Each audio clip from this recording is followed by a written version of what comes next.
Francis from North America Consulting in Southeast Asia, back to talk about some cultural issues that may show up when the guys arrive. Well, we're talking about welders basically when they arrive at your shop in Canada. Generally speaking, you are not going to have any major difficulties. Most of these will be minor things that can be gotten around. A lot of the guys will not be exposed to certain ways of working, and once they realize and you instruct them that that's what you like, then it shouldn't be a problem. Generally, the welders in Asia, most of the skilled workers, the tradesmen, they work in teams.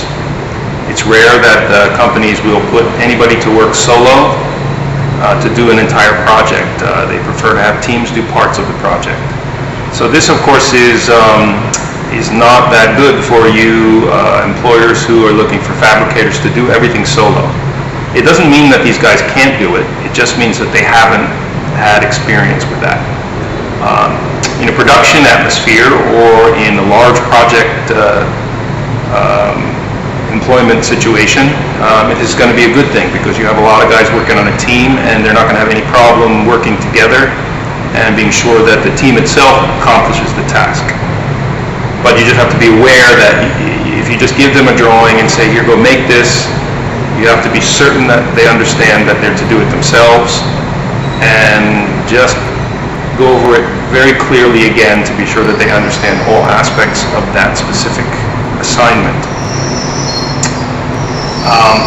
Another problem that could arise is that cultures in Asia are not used to questioning their orders. Not in a military way, but you know, when people are assigned something, they generally will agree whether or not they think they can actually complete the task. It's just usually questioning what's given is not a feature of many Asian cultures. So you just have to be sure that when assignments are given, when instructions are given, when shop drawings are given to welders, you just be certain that they understand. And you may have to ask a few times to make sure that they understand everything involved in the assignment. They may say yes, but perhaps there's some misunderstanding. So you should ask again and slowly. And you should encourage them to ask clarifying questions when they don't understand. They'll get the hang of this. It's just that they're not used to it. So it's not that they can't do it. It may take a month or 2 months before. You don't have to remind them anymore. So just remind them, that's all. Another problem is people aren't used to innovating. Often the employers have specific instructions in Asia, so they're not, guys lower down the totem pole are not really encouraged to innovate, to solve problems on their own. If there are problems, they will stop and they will report them, but they may not try to solve them on their own.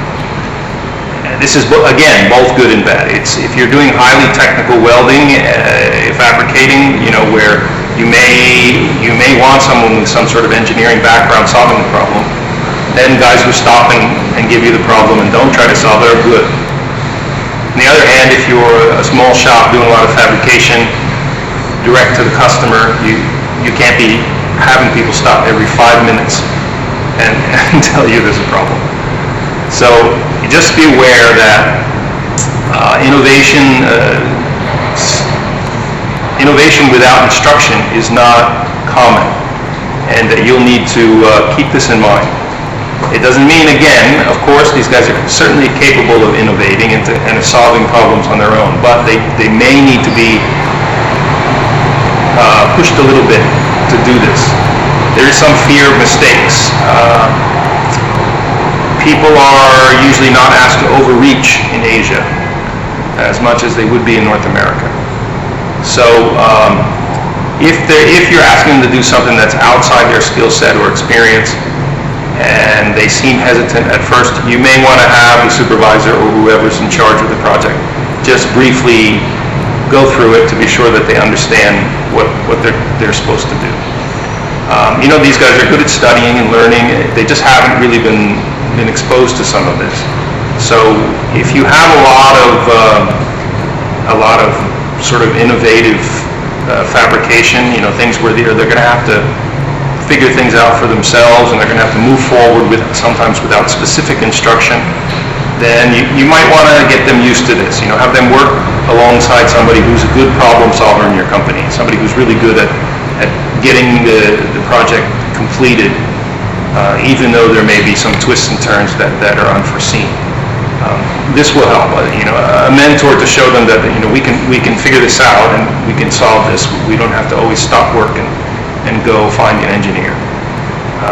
This is a fine line to draw because you have to look at capabilities compared to what the problems that arise are.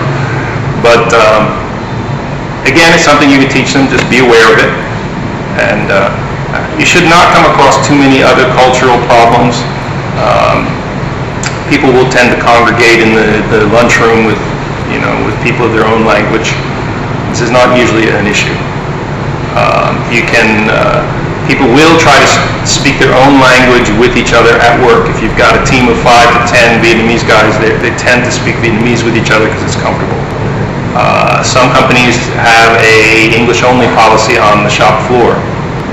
This is good for them because they should be speaking English anyway, and they can speak Vietnamese on their own time. But this is not really a cultural, it's more a language issue. I don't think you'll have any other problems. We haven't had any big issues with cultural differences. People melt in pretty well from Asia. It's a new country. They're not going to rock the boat. In fact, that's the one thing that is a great benefit. Is that they won't rock the boat. They're going to do what they're told. They generally want to learn and want to get up to speed with the Canadian welders. So you just remember that a few of these things, and I think everything will be fine. These cultural things iron themselves out in a very short time. Okay, that's about it.